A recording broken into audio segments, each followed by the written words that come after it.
Hi, everybody. Welcome to Summer, episode 5, 2024, on the Teacher Squad podcast. Woohoo! With Jane Considine and Heather Wright. And I'm not going to have gratitude about the Aurora Borealis, sadly, but I am going to be getting excited about some very sunny murders. I want to talk about primary schools getting inspected by primary experts. Indeed, and Ofsted are listening, the big listen, and have we got some big words for them? Things we might like to kick to the curb. Yeah, and that question really, are there good guy inspectors? Yeah, well, we know there are good guys, but who are they and where are they? We better get started on this big old Ofsted chat, hadn't we? Yeah, it's a long one.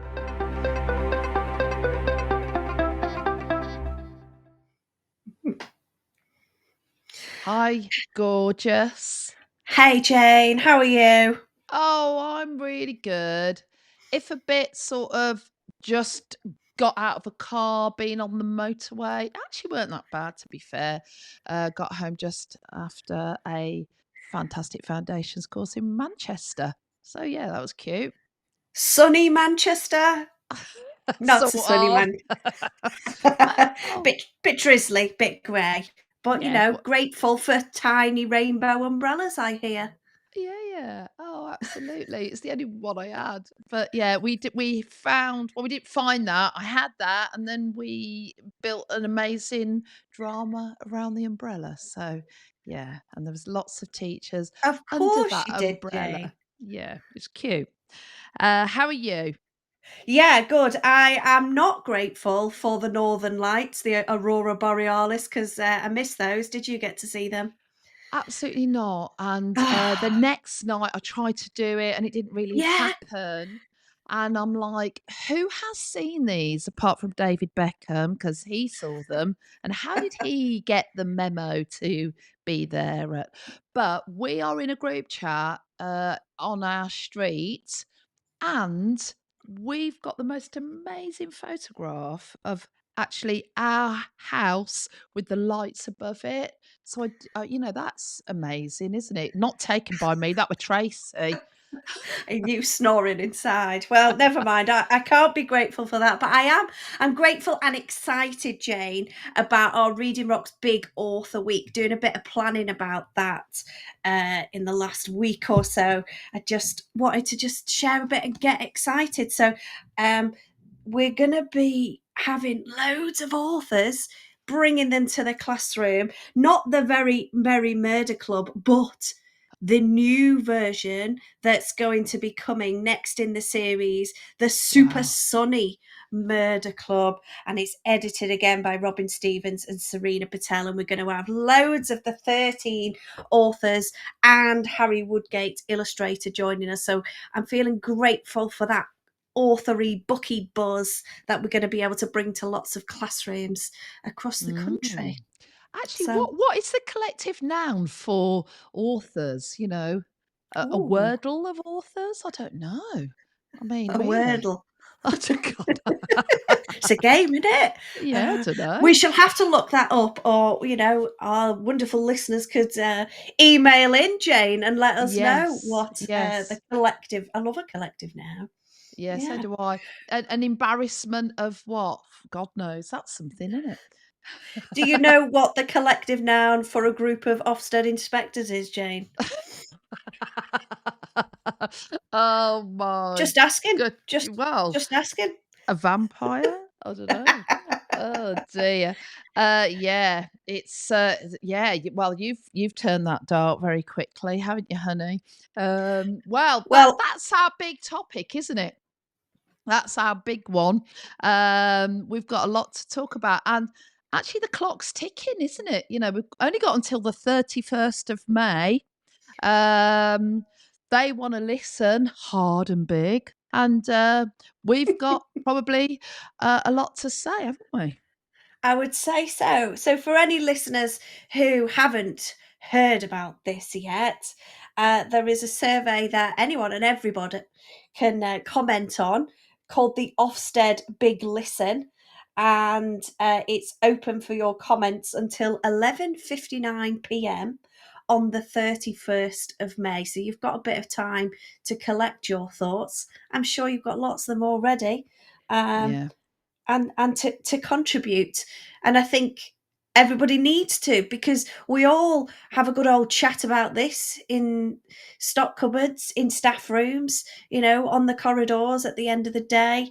And we've all got a lot to say about Ofsted inspections that we've been through ourselves, that we've Yes. colleagues have been through, and a lot of people not happy with them.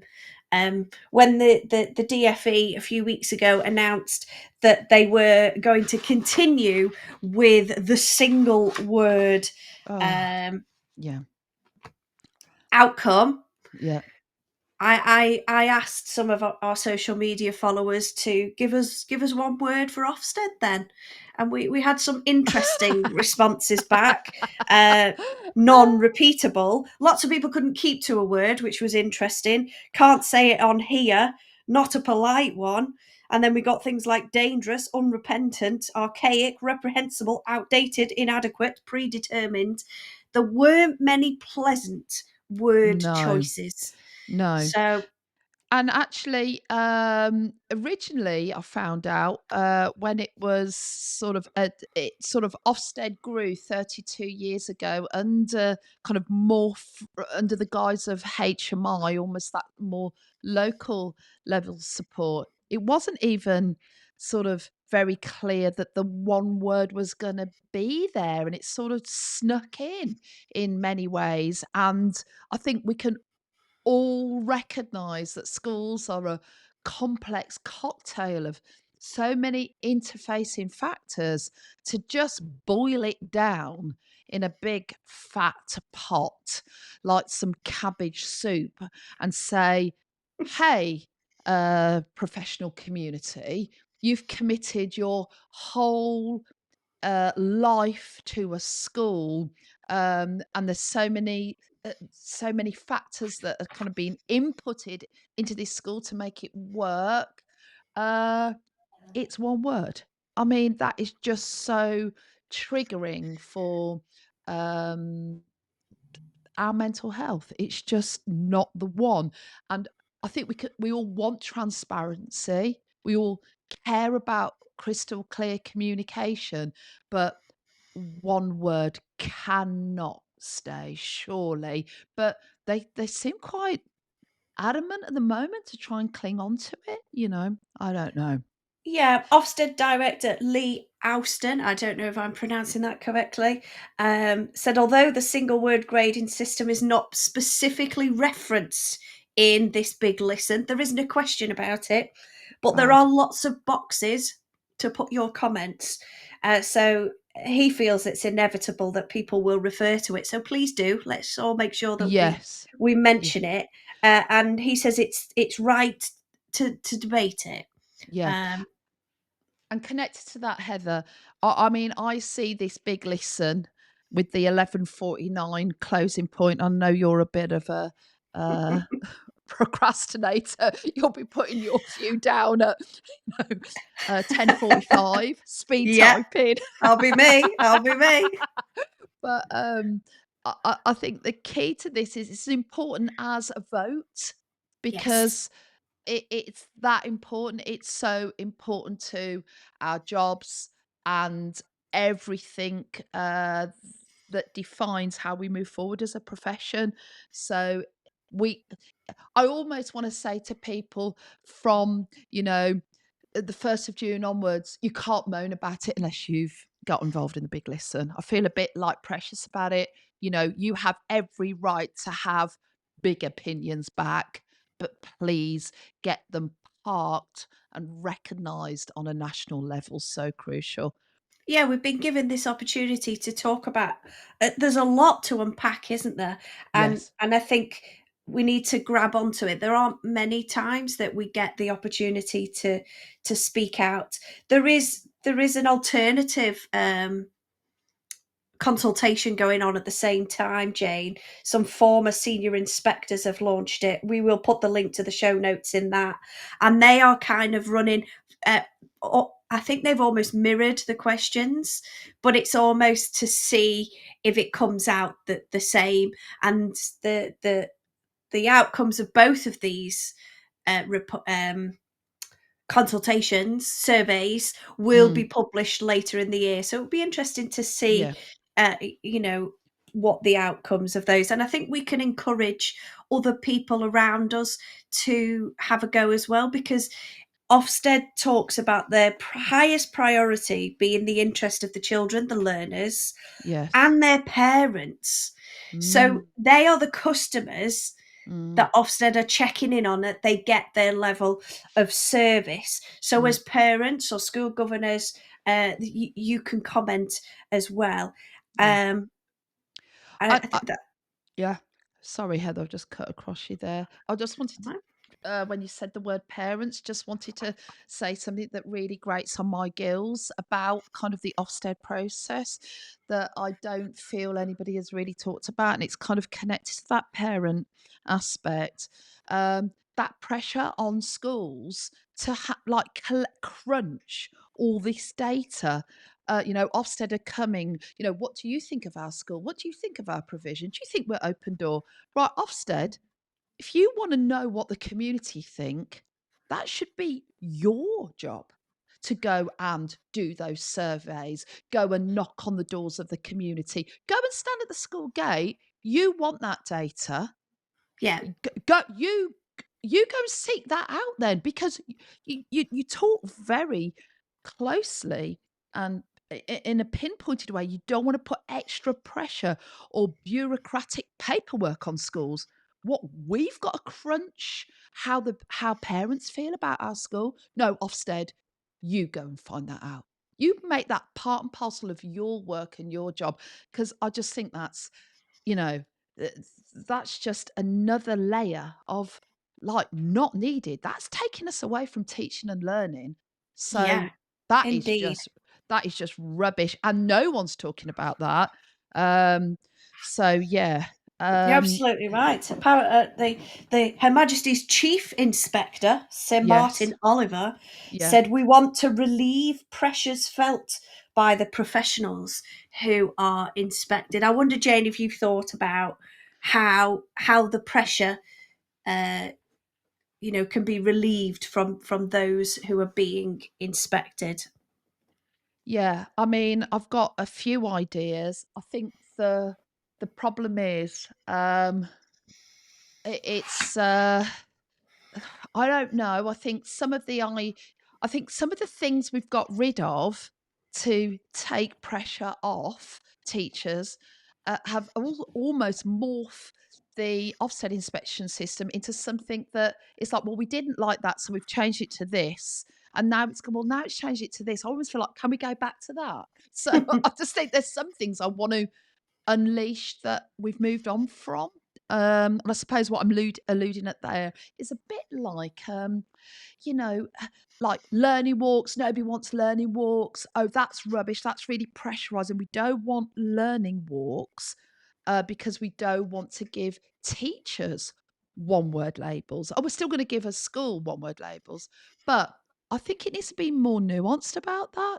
We don't want to certainly not give kind of teachers one word labels, but I feel like some of the things we're doing as the Ofsted process is now like, it's so far away from teaching and learning. Like, one of the four big areas is, personal development. What we're going to make British values more important than, actually, have we got really slick, sharp teaching and learning you know, uh, exchanges in the classroom that are driving reading forward, where we've got, we're not just chatting to some kids down a corridor. We're actually watching the teaching and learning exchange, a lot more closely, and how we're teaching fractions. And I just feel like it, rather than having a more deep, nuanced debate, for me, Ofsted, if it's not about teaching and learning, if you are, and I agree, Ofsted should be about the provision of children. It is about that. So then why have we got really kind of weighted judgments about things that are less about the job? I mean, they're interfacing with the job. But I just think Ofsted have lost its way, is what I Mm. really do believe. 32 years it's been here. That's a long old time. And yeah, I think there's so much to say about it that needs to improve. I've got actually loads to say, but and I'll just say this other thing. Right, you can, oh my God, I feel a bit embarrassed saying this. You can, boo and hiss. But in the year 2002, I trained as an Ofsted inspector. And when I say, Boo. whoa, the the training was arduous, in the sense that there was very intensive modules around getting trained up. We had to go and you were assigned a shadow inspector who then took you out on inspections, and you were trained as well on the job. And you had to do exams where you watched teaching and learning. Well, this was when the era when I got trained, and it was almost like a benchmarking of consistency. Um, Now, why was I brought into the and others into the Ofsted sort of system? It was because it was a recognition at that time. There were so many head teachers with management experience, but didn't have fresh school experience. Yeah. And we were working at local authority level, um, with kind of fresh out of school experience where they wanted, and I think this was a positive thing. Let's get more people who are specialists in English, maths, and early years into Ofsted, who um, who know where we are with the science of teaching and learning, and some of the good practices we want to see. And I think that was a positive era of Ofsted. But I tell you now, my jaw dropped under that kind of shadowing system when I first was there with a lead inspector in primary. And you kind of meet people you don't know them, and you're meeting them for the first time, and the lead inspector is from a secondary school. I actually was like, I can't get my head around this. That Yeah. Why have we got people who like are not specialists in primary? It just seems so like another language, another outlook. It's like it just didn't make sense to me. And you're trying to have conversations, let's say, about provision in the early years. You could just see that. Hold on a minute, we're different. This is very different. So we've Where got is a that lead inspect. knowledge? Yeah, where's that knowledge? And it's not that they're not knowledgeable, but it's not their specialism. So then that's a breach of trust, isn't it? It's like, can I trust not you kind of your judgment? Like, I wouldn't want to trust my judgment going to watch, Yeah, an RE A level lesson. That is not absolutely. like, I don't want to, I don't want to be that person trying to make that judgment. It's just, I don't think that's right. Like, morally, that's just not, that's not good, is it? I don't think, Heather. And I think Abs- that's the real thing, isn't it? I think that's a really good point, Jane. In the survey, it falls into kind of four categories about what they're asking us to comment on. The reporting, which we touched on a little bit with the one word, and then it talks about inspection practice, impact, and culture. And that inspection practice is is something particularly for us in primary that is a sticky bit, isn't it? The actual framework is is through a secondary lens. This whole subject deep dive is tricky for primaries. And then when we look at primaries that are really small, and you've got 4 teachers who each have five, 4 subjects that they look after, that's got to be a different inspection. And they're talking about consistency, but I think you can still have consistency, but recognizing that the context is very, very different. That is something that I think would be a positive shift, um, for early years and primary, to have people who've got the relevant experience, and to make some shifts in the framework that would make that easier. Yeah, absolutely. And just rewinding back to your other point there about small schools, you're getting a call on Monday to say they're rocking up on Wednesday. Well, what are you in charge of? Well, actually, I'm in charge of English, but that's reading and writing, and speaking and listening, and our phonics curriculum. Oh, and I'm in charge of SEN, and I'm the deputy head. And by the way, I'm in charge of safeguarding. Well, good freaking luck, Yeah. because like that is that And I enormous. teach, point 0.5 of a timetable as well. Yeah. Yeah, yeah. It's too much, and i- there is a difference, and you know that is the tough part of primary, that our subject specialisms, as well as our management specialisms, we have to it's you and I know it's not about being a jack of all trades. We have to be bloody great at all of those things, you know, and that is why it is so challenging. Um, and the amount of work that when we're in a primary, the amount of stuff we've got to upskill around is enormous, and I'm not saying there isn't that professional learning in secondary, but there is a sense, isn't there? I'm I've trained as a geographer. I love geography. I live geography. I deeply am knowledgeable about it, and I drive it forward. And I work with other geographers, and then I'll learn from the head of department. And it's just like you're in a safe space of knowing and subjectness.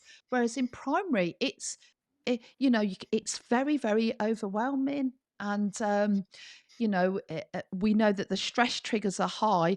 And just in terms of those stress triggers, uh, you know, 2,000 people were teachers, not just any old people. You could have asked them any old people. I'm sure they'd say the same. But 83% of the 2,000 teachers polled said, in this tumultuous sort of breach of trust time, inspections should be paused. And so it's like they're saying big listen, but it's like, yeah, can you hear stuff we're saying? And there's a lot of stuff we're saying. Okay, there might be a listen, but is there going to be a quicker sort of responding? I think the inspection paused is actually what we need at the moment, as well, because this could roll out for a long time, and people are angry, aren't they? And it's a difficult time to navigate. Uh, Yeah. I think a pause would be better than a quick response. I think sometimes we get caught between ourselves of we're that instant gratification. We want a solution quickly, but then we need to recognize that actually things done properly take a bit of time. Um, so a pause to actually resolve it, instead of just putting some sticky plasters on.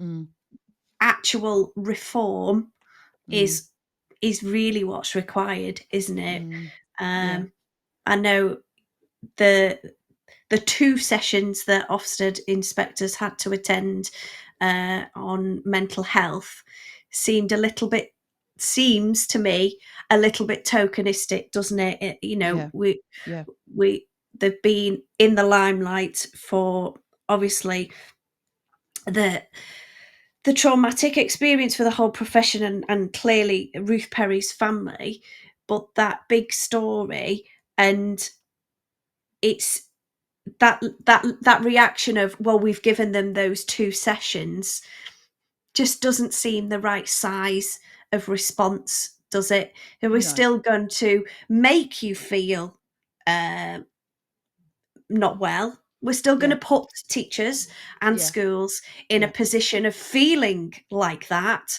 yeah, but now we're going to recognise it yeah, yeah, instead of actually saying, well, what are we doing to make sure that these inspections serve the right people, yeah. but also look after the people who are delivering the service. That's right. And I know I might be going a little bit retrograde here and turning the clock back, but what I think Ofsted should look like next. Well, what does it need? It needs money.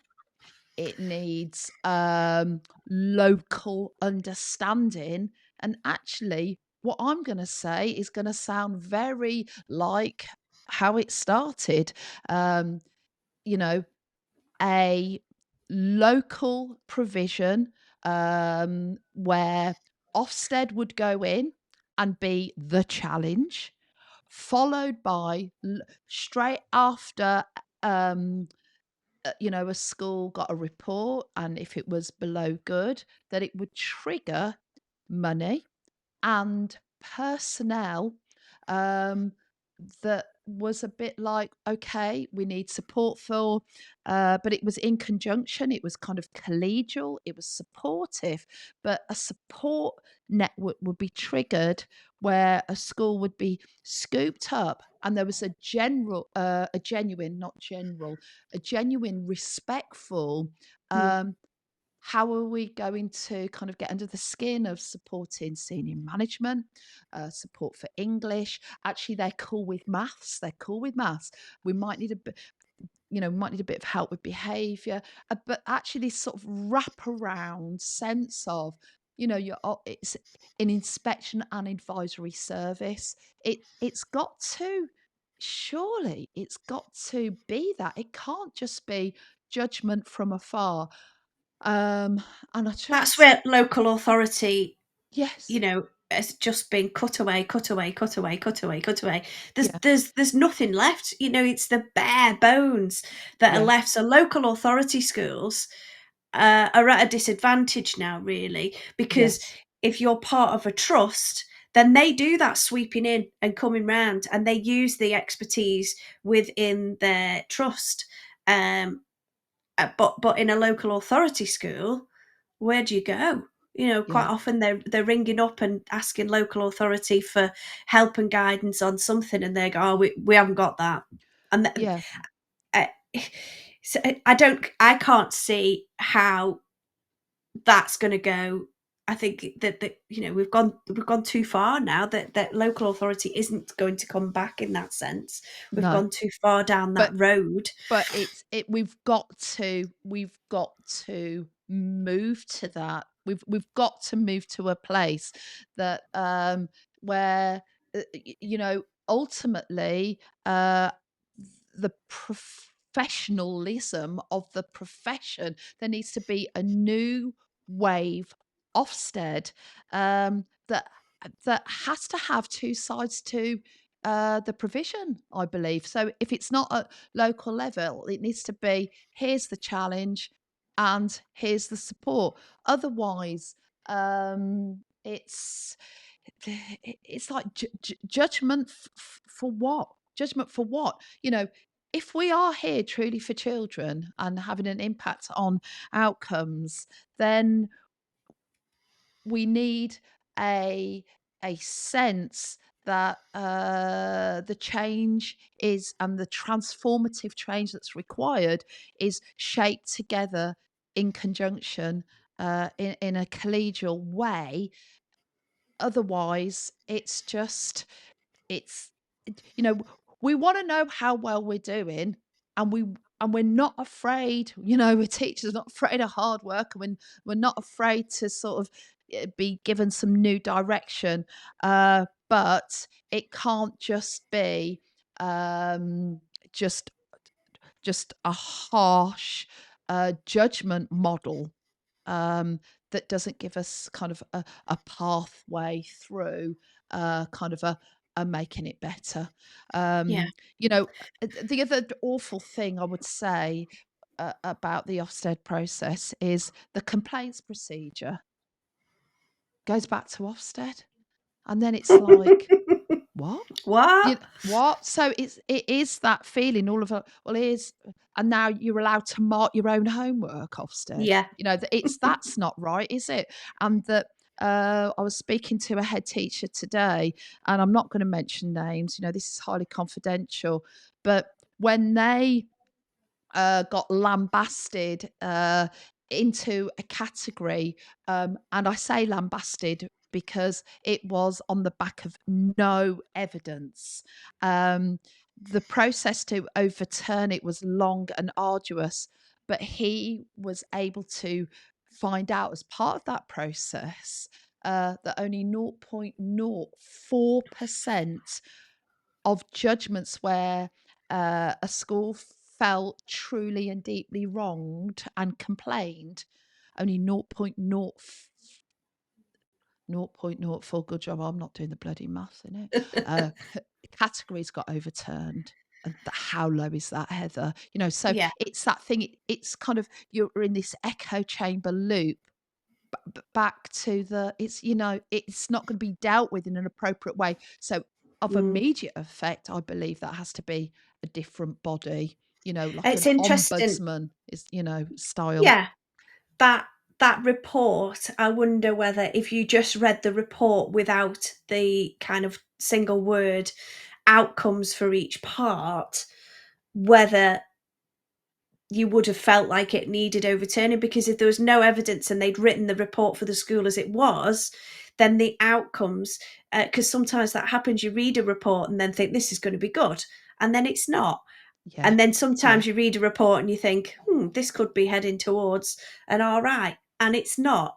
Yeah. And consistency is definitely something that's got to be raised. And you hear good stories about people who've had what they would call fair inspections Yeah. and fair outcomes, Yeah. um, and not too stressful.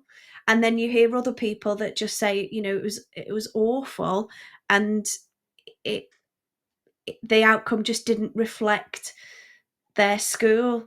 Yeah. Yeah. Yeah. We've Yeah. we've talked about some solutions, Jane. Have you got some things that you've just said about the complaints? Are there some things that you'd just like to kick to the curb straight away? Like, let's just get rid of that.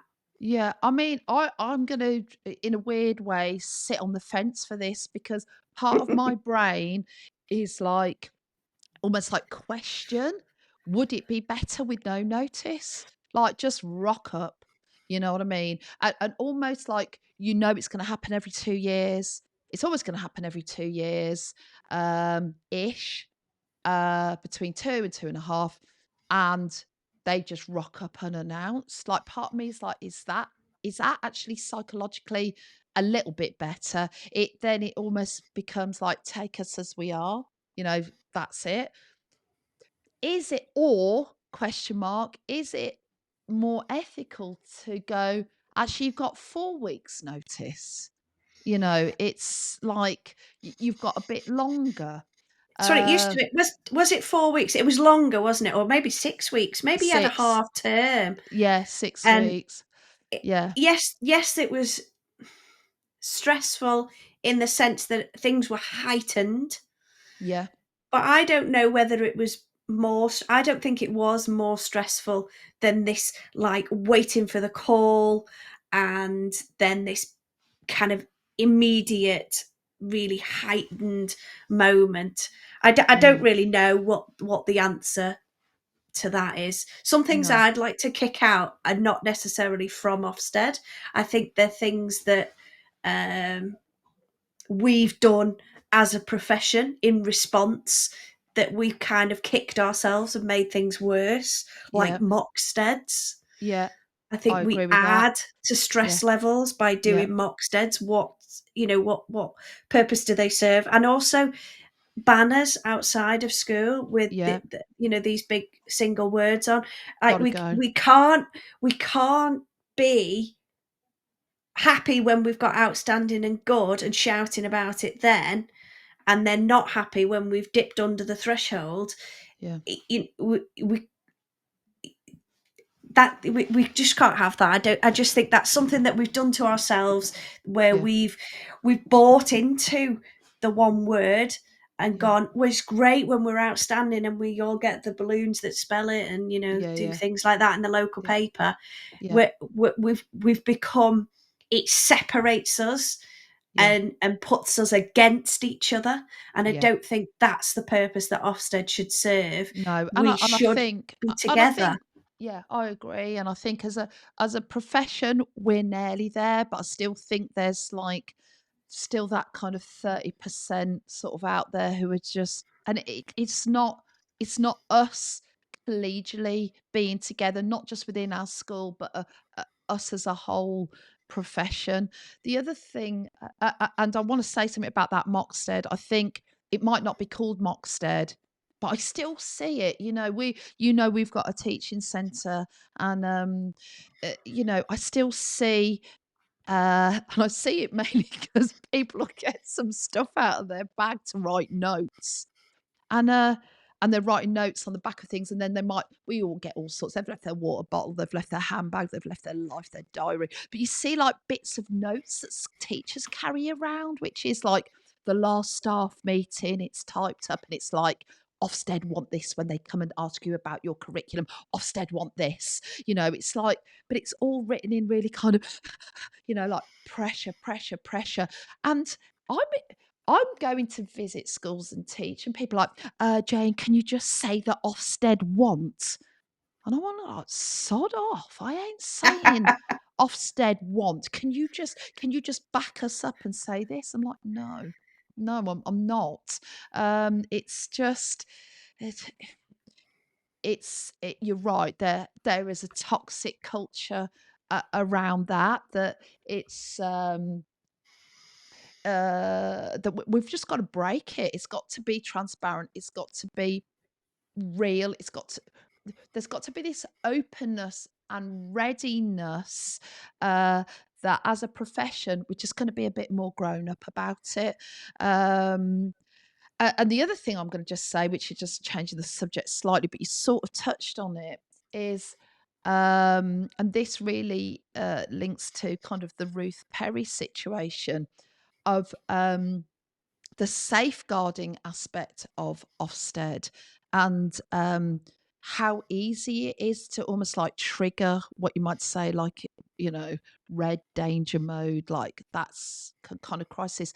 They can actually sometimes be quite small things, Yeah. you know, which is like, we've asked the inspector to hand their CRB in, but then they'll go to the room and they go, "Yes, but nobody asked me for photographic ID." Duh, duh, duh. And it's like, "Oh, right, okay, red alert." Like, actually very small things can trigger it. And it's just like, oh, and then if we get one other little bit of evidence that we don't think that's strong enough on that fence there, because it's getting repaired later today, it's just Yeah. actually, it's like out proportion. Like, we're all like, it's like out proportion in the real world of life. And therefore, I think safeguarding, I do think we need to be rigorous about it, but I think it should be Mhm. separate Yeah. and more regular. It's like that's separate, a bit like you're getting the plugs tested in the building. It's like that's just, important, but set like the beating heart of a school is teaching and learning. Yeah. Stop charting on about British values. Get a freaking grip. Get a grip. We, in this bid to like, well, learning walks are shite or whatever, but actually, no, that we've got to get back to teaching and learning. That's what we're here for. And it's over time, it's just got morphed Mm. and we've lost our way. And British values is political tosh. And yeah, let's get a grip and refocus it. And I think everyone will like a more clever conversation around how do we make judgments about teaching and learning, and then how do we ensure um, we support within a school, beyond a school, and how can we at local level and at a national level unlock small conversations to get better at that, because there's some right tosh that's been judged under the Ofsted inspectorate system. I think I might have to not say any more, Heather, then. I'd like to be a fly on the wall when you fill yours in and have a little read and see you banging on the keyboard. And Oh, this, and this. yeah. I wonder if it's got like a word count or whether it's just open ended. Let's give them Yeah. some reading. You know, the Yeah. way that we get lots of reading on like the first Yeah. day of the school holidays or something like that, and go, Yeah. yeah, Yeah. here's a 170-page document, and then we'll On a rejig it. And they've only, Saturday night. yeah. On a So let's say it in the most long winded form that you can. Please God.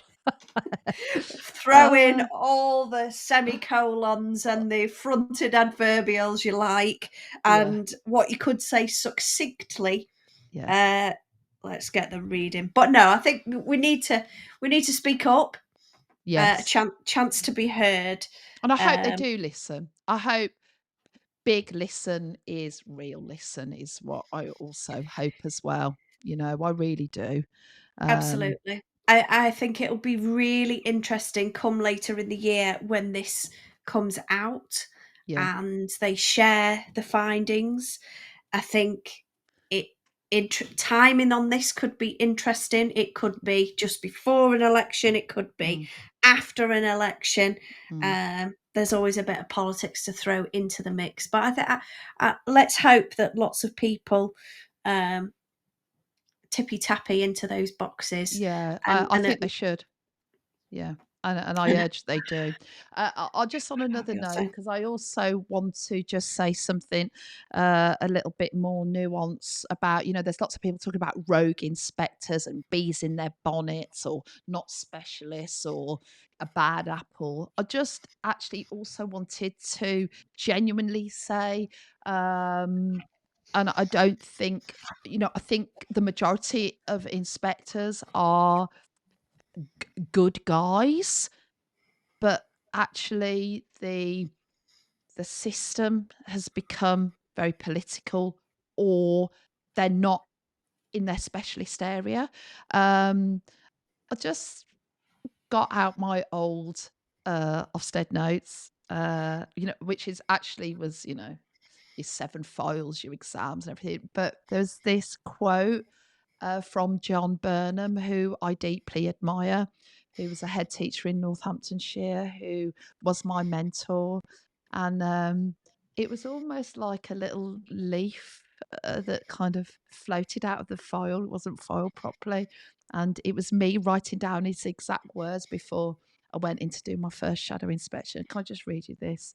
Of course you can. It's really beautiful.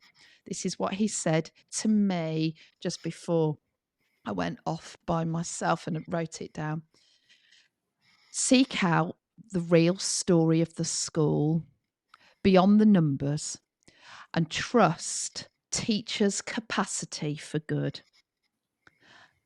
Listen astutely to the backstory, the foreshadowing, the unsaid and tune into whether you feel that they have the energy to continue. Wow. And just in that for me is trust, capacity, and actually in the heart of it, kind of kindness to get beyond the data and the numbers. So yeah, and John Burnham is a hero of mine. So yeah, I learned a lot from him about professionalism actually. So yeah, it's interesting times, as important as a vote, and make sure you are heard. Please, everybody. Yeah, Um, I brought some wise words to share as well, Jane. do it. Um, I was thinking about the single word, and that, you know, sometimes, like you said, there's more nuance, um, and you can be wise. And I picked out this little book here called "Wise Words from David Attenborough," a book of Oh, quotes. And it's really interesting that you pulled out the word story there, because in the little introduction it says that Chris Packham puts it best about David Attenborough. David tells stories so that they become irresistible to us. We want to know what happens. We care because we trust him. He is an expert and he's so very passionate. And it's just full of gorgeous little illustrations, um, by the illustrator, who is Nat Carroll. I think she's from Australia. And just little quotes that they've snippeted things that he said. Um, I've just love got two. that. Just got two for you, Jane. Do it. Obviously, it's David Attenborough, but you know this might be school related as well. In the most hostile environments that you can imagine, there is some little creature beavering away there, just earning a living. And then one more with a beautiful owl picture says, "We need more than just intelligence. We need wisdom." Well, we're going to finish on that, Heather. I tell you what, wisdom is definitely what we need moving forward. Um, Absolutely. And without that, what is the point? Oh, so yeah. God, it's always kind of great, isn't it? Like we never know. We never know what we're gonna say. We just rock up, we put some clothes on. I do anyway. And On the top half, just for the camera. don't let my secrets out. And we have a good old chin wag, and it's brilliant, and I love it. So yeah, thank you, Heather. Yeah. Always an absolute pleasure. Can we do something a bit easy next week, please? Yeah, let's do something light-hearted. It's Yeah. Sats week as well. I mean, what are we even doing? We definitely need to go on a school trip next week, Jane. Let's book it Yeah. in. Let's go on Yeah. the residential. Thank God for that. Oh, Heather, always a pleasure. It is big love from Heather. And it's Heartbursts from Jane. See you Oh, next week, everyone. see you next week.